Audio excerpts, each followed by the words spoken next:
I told them, the ranking member and I agreed, they can go and come back. We're going to keep the hearing going. If your questions were pertaining to one of them, we'll skip to someone else. If that, do you want to go ahead? All right, Chair recognizes you for 5 minutes.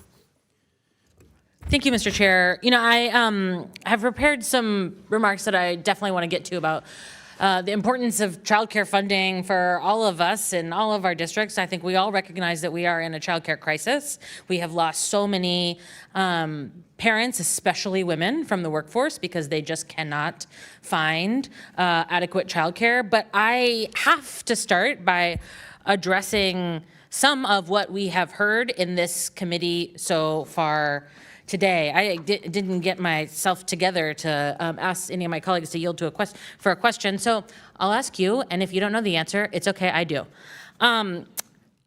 What % of sexual assaults in the United States are committed by white men? I do not know. 57%. Of the January 6th insurrectionists who were pardoned, do you know how many have been charged and convicted and arrested of additional crimes, including child sexual assault, kidnapping, production of child pornography, rape, conspiracy to murder an FBI agent, domestic violence by strangulation? I do not have that information. No, 33 since their pardons. Of the 21,504 murder offenders in the United States in 2023, do you know how many were white? No. 8,842, which is 41%. Following the domestic extremist tracker that GW compiles, since 2015, there have been 643 individuals charged, 447% found guilty. Do you know how many are men? You tell me. 95%. We can trot out all of the data that we want to create the sense that there is a bad guy. There is a bad group of people. There are folks who are not among us. There are folks who are other.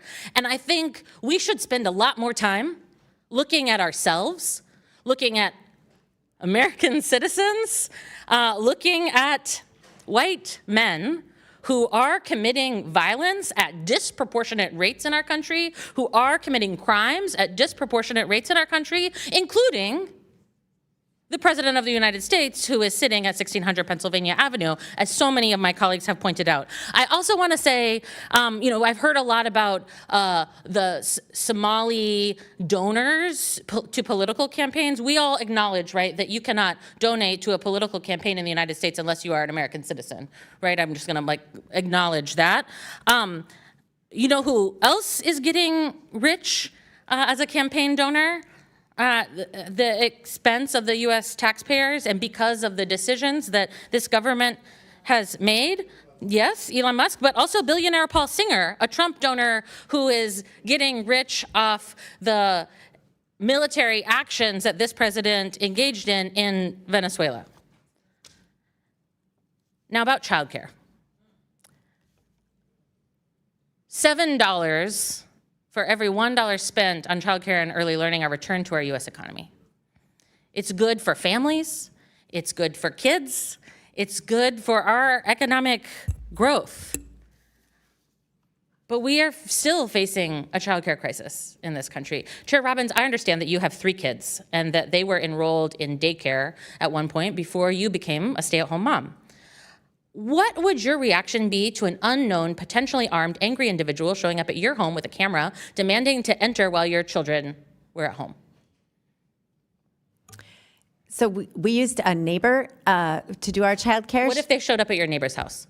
Yes, I don't think they would be coming in. But Yeah, how honestly, would you feel about it if someone who was armed and angry showed up in the house where your children were? I'm not sure I understand who was armed. What are you asking about?